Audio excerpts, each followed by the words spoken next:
All right, guys, let's kick things off. So today for PPI, we got a pretty low PPI report for year over year, coming at a 4.6 when the forecast was a 4, was a 5.4. Now, unfortunately, that didn't do well or bid well for the markets. That was too low of a report, in my opinion. That was kind of unwarranted because I thought we would go up. We did go up for, CPI yesterday. We do have initial jobless claims tomorrow, so if that comes out pretty hot, I think the market can, potentially um, basically go down more because of these reports. If we take a look at the SPY, if you could switch over to the daily, Michael, real quick. Yes, sir. And if we look at the daily, right now we're uh, at the 390 level of support. And basically, if this can't hold, then I don't see us continuing or trying to pursue this bull rally. I think this market is kind of being forward looking a little bit. We're still really fearful. Even if we take a look at the fear and greed index, um, at the fear and greed index, we're at a whopping Let me see if I can we're pull at a that up whopping too. 20.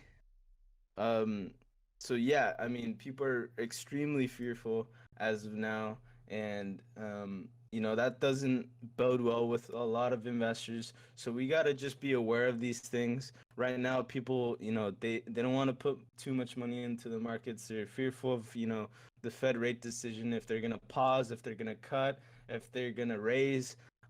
In my opinion, there's still, I think for the table, I think they scared the markets with these, bank failures and them being insolvent, and these mid-sized banks like Silicon Valley being, rocking the markets a little too much. So I think we could possibly see them either pause or cut. If they do cut, I historically when we do cut, we tend to go down on that, decision.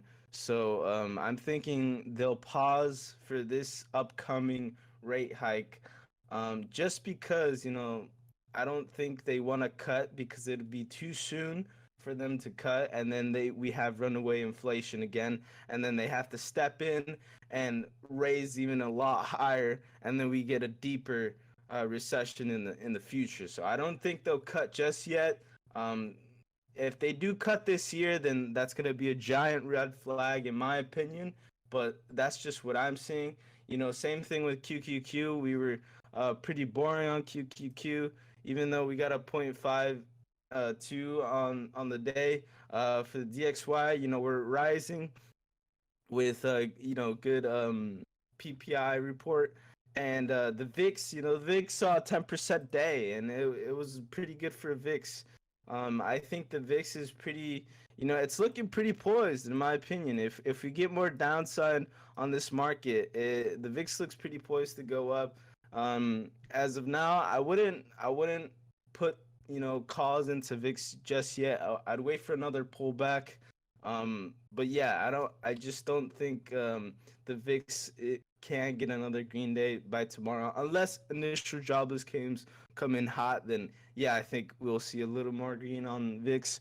If we take a look at meme stocks today, like I mentioned yesterday, if you did average down, um, I'm thinking that this AMC short squeeze is going to take a little while longer. I think even with the short report, do this by this Friday. I think, the most we'll get out of this is $5 by Friday. But even that, for a short squeeze, you want at least like a $8 price target. But it looks like AMC is going for that gap fill to the bottom. It still has around 20 more cents to go. So that downside gap where the red lines are meeting, that's where you want to pay attention into tomorrow. I think tomorrow will most likely bounce. We're right at support. I think we have a bounce move in the making. But just be aware for tomorrow. Once the data comes out. Make sure it's not too hot because it will drag the market down eventually. Um, that's just what I'm looking at. Anything else? You gotta. I mean, BBY. Like I said with BBY, I still think BBY needs to find support, and it still hasn't found support. It's basically falling off a cliff, slowly. So make sure you are paying attention to this, um, and making right moves on this. Yeah, I just wouldn't touch BBY right now. That's pretty much it, Michael. I'm gonna pass it to you. All right, well, let's get started with Chinatown. Honestly, I'm not too impressed since they've opened up their economy since COVID. I honestly thought we'd see a lot more of a surge, but it seems like they've been, getting some, loosening up gravity, finding some higher highs out here. But still, maybe they're putting too much money into those hot air balloons they're sending over to America, because, I'm not too impressed right now. But looking at ExxonMobil, it looks like since the energy crisis is finally, well, maybe not over, looks like it's a little bit temporarily stifled since, President Biden just flooded, the supply up with our American oil. And, you might see gas prices go down for a little while, but if we don't see this war with Ukraine end anytime soon, I wouldn't be surprised to see this fly back up. So maybe right now, if you're thinking about putting some puts in ExxonMobil, now might be the time since, gas stations are starting to, they got their money back from what they paid. And we're probably going to see profits slow down from this great year they had, just abusing us and our cars. Lyft, of course, we're still waiting for them to fill this upside gap. I mean, holy shit, they're really taking their time. We've lost support, to be honest, so I'm just going to go ahead and delete that. Um, Frankly, we haven't really seen many green days, and even when we do see green days on the SPY, Lyft's not really getting much momentum. It's kind of it's a little bit depressing. So, frankly, yeah, I wouldn't be looking for this anytime soon until it breaks about maybe like $9.50, $10. I'm not too impressed with Lyft, and I'm not going to be putting any money in there anytime soon. Moving towards our powerhouses, Google, of course, they're, taking over the world a little bit at the time. No one really, cares. And I'm still excited to see about their, AI that they're going to release. As we know, ChatGPT is all over the news, and they've been taking a lot of excitement for themselves. So, frankly, I think right now, $96 a share is a pretty good price to get in on Google, especially since, like, they fucked up their Bard reveal. I think that made added a little bit extra of a discount on that bitch. So, keep an eye out for Google. I honestly think you might be surprised. I mean, they are like I said, they own 90% of the search engine market. Okay, no one's talking about Bing, and you sure as hell aren't hearing about Yahoo. Moving on, Disney, a little bit unimpressive, along with Lockheed Martin. Disney and Tesla actually are only reds in the powerhouse. It looks like Elon Musk is not really cooking up right now, but he still hasn't really filled this downside gap. So he's really holding up the fucking ship. He's like Spider-Man holding back the train right now. So good on him. Whatever magic spell he's got up, it's still conjuring up.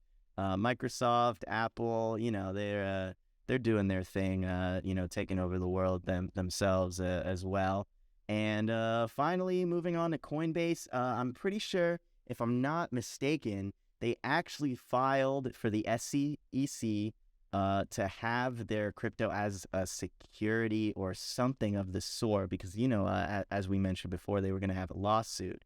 Oddly enough, crypto's actually suffering right now after the news. Now, maybe I'm incorrect about that. You know me, I always forget in the moment. But frankly, Bitcoin had a really impressive rally these last few days. As you can see, I've got all these crazy fucking lines, but all we really care about is these green candles. And obviously, you'll see people taking some of their profits after a rally like this. So I don't think this is anything to be afraid of. And even though PPI came in a little bit lower, lower is not necessarily bad, because it shows that, consumer prices are going down, and that's pretty good for inflation. But it looks like we're seeing it slow down, and people fleeing to crypto in these trying times. It looks like they're starting to take away their profits. But I don't think there's gonna be anything to worry about. Yeah, Ethereum Classic being at 18 is kind of pissing me off though. But you know me, like this is my love child, so I'm hopeful that we'll recover here because this is the only coin that I really hodl. So I'm not really a fan of that, but hopefully we'll see this go back up, and maybe I can take out some profits of my own. Chris, you got any closing thoughts, my friend? Yeah, I I just want to reiterate that we are still at extreme fear, and any good news, the market is looking, to recover. I think with CPI yesterday, people did sell off aggressively today and yesterday. So I do think, I don't want to underestimate a market recovery or, overestimate a market crash. So that's primarily what my thesis is on the market right now. I do think, we are in for some, consolidation and basically a boring market. Uh, if we do get that Fed rate decision that we are going to pause, I do think that's going to bode well with the market. I don't think we're going to drop too much, but I mean that's what the market needs right now. We need basically more upside, or we will possibly crash to new lows, taking out that October low with it. So I don't think we have that yet for in the cards. Um, just because we're already at extreme fear. People are very fearful right now that everything's going to collapse under their feet. So I just want to reiterate that well, I don't think we're there yet. So that's pretty much it. And thanks for watching, guys. Thank you guys, as always. We hope you have a wonderful day, and be careful trading out there. Don't be listening to everything you hear. You can only really trust yourself, and stay frosty.